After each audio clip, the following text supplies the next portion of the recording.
The Wedding Night Betrayal, Part 1. The Storm and the Girl in White. The mountain road curved like a ribbon through darkness, rain pounding so violently against the windshield that Carla Ruiz gripped the steering wheel with white knuckles. She shouldn't have been driving this late, and certainly not in a storm like this, but her son had sent a last-minute text saying the reception would go long, and she thought, why not surprise him? Mateo would laugh, pull her into a hug, spin her around the dance floor just to embarrass her, and introduce her to the whole crowd as the strongest woman I know. She had planned to slip inside quietly, find him at the head table, kiss his cheek, and congratulate him again, even though she'd done that morning before the ceremony. But life had a cruel way of turning plans on their head. Carla parked at the far end of the circular driveway, right beneath the tall pines bending under the storm's force. Thunder rumbled overhead like an angry drum. Her phone buzzed in her purse. Not a call, just a weather alert. But she ignored it. Her focus was on the glowing lodge ahead, golden lights streaming from its tall windows. She snatched her umbrella, stepped out, and froze. At first, she thought the shape near the entrance was a discarded decoration, maybe a soaked bouquet or a toppled flower arch. But then lightning split the sky and the world lit up in stark white light. It was not a decoration. It was a girl. Not just any girl. A bride. Her dress drenched, her hair hanging in wet ropes down her back, her arms wrapped tightly around herself as she shook, teeth chattering uncontrollably. She leaned heavily against the stone column, as though her legs barely held her upright. And even through smeared mascara, she recognized her instantly. "Amalia!" she gasped. The bride lifted her head slightly, eyes glassy, lips blue. Carla?" Her voice was faint, swallowed by wind and rain. Carla dropped the umbrella entirely and rushed forward. "Sweetheart, what on earth are you doing out here? Where is Mateo? Why aren't you inside?" She touched Amalia's cheek, ice cold. "You're freezing." I was told to stay out here." Tears mingled with rainwater. "I tried to go back in, but someone locked the door." That made her stop breathing for a moment. "You locked her out?" she repeated slowly. Amalia nodded, shivering so violently that she could barely stand. Carla looked toward the massive wooden doors. Through the glass, silhouettes of laughing guests wandered past, champagne glasses raised. The music thumped faintly, a celebration in full swing. And here the bride stood, not at her reception, not in joy, but outside, discarded like trash. Carla felt something ancient and fierce ignite inside her, a protective burn she'd only felt twice in her life. Once when Mateo was born, and once when he was bullied in middle school and came home with a swollen lip. This was worse. Much worse. She slipped her arms under Amalia's legs and back. "I've got you," she whispered. "Hold on to me." Amalia's fingers clutched Carla's shoulders weakly.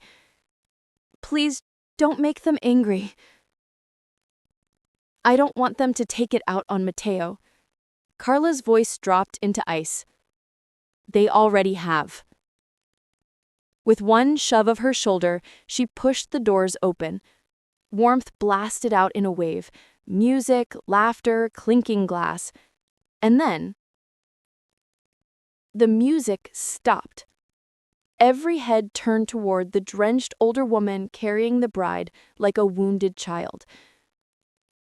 Carla stepped fully into the ballroom, dripping water onto the polished floor. Conversations cut off mid-sentence. A champagne flute slipped from someone's hands and shattered against the marble. Mateo, her son, the groom, turned from the dance floor, still smiling from whatever joke someone had told him. His smile died the instant he saw Amalia. Mom, he breathed. What what happened? Why is she? You tell me, Carla said, voice echoing through the silent hall. She set Amalia down gently into a nearby cushioned chair, taking off her own coat and wrapping it around the girl's trembling shoulders. Then she straightened. Her hair clung to her face, her dress soaked through, her expression carved from steel. And she looked directly at the group gathered near the head table: Mateo's father, his aunt, and several other wealthy relatives. People who believed money equaled power. People who now looked like they'd seen a ghost. Carla's voice rang like a bell through the silence, clear and lethal. Who put my daughter out in the rain?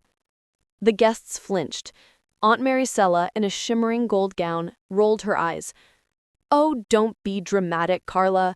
She refused the prenup. She needed time alone to think about it. Time alone? Carla repeated. You locked her outside in a storm. It's not my fault she made a scene, Maricela said with a dismissive hand. She was hysterical, refused to sign anything. Frankly, she embarrassed us. Embarrassed you? She whispered. She's the bride. This is her wedding. Maricela scoffed. And she entered our family today. We have rules, standards. If she wants access to our wealth, she has never asked for your wealth, Carla snapped. She will, Maricela said. Girls like her always do. That was it. Carla grabbed the front of Maricela's designer gown and yanked her forward. Gasps exploded across the room. You listen to me, Carla hissed. That girl loves my son. That girl has worked her entire life for everything she has. She has dignity, something you clearly know nothing about. Carla, enough, Hector Navarro barked, stepping forward. Carla turned to him slowly. Hector, she said, I should have known you were involved. It was necessary. She refused to cooperate. A prenup is standard. Protecting our assets is standard. Carla's voice cracked. You shoved legal documents at her 10 minutes before the ceremony. She should have signed, Hector shrugged. If she didn't, it means she has something to hide. Carla laughed once, a sharp, humorless sound. The only ones hiding anything are all of you. 3. Mateo's broken realization.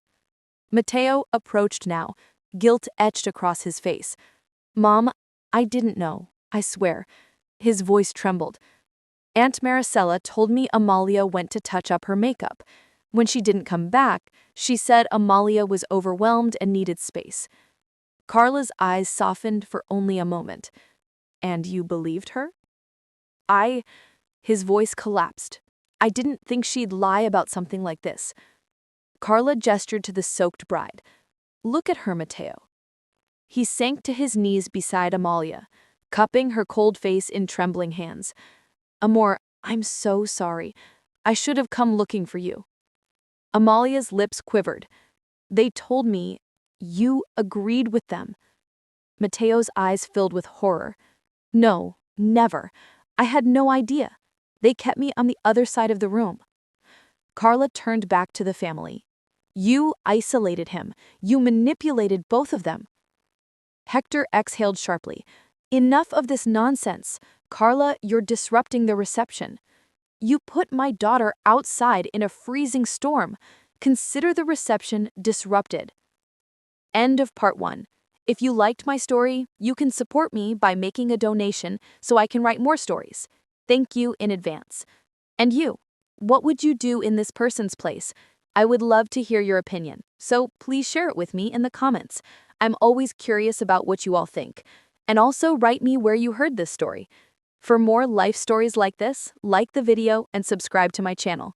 There are many other stories waiting for you. With heartfelt greetings. Until next time, M.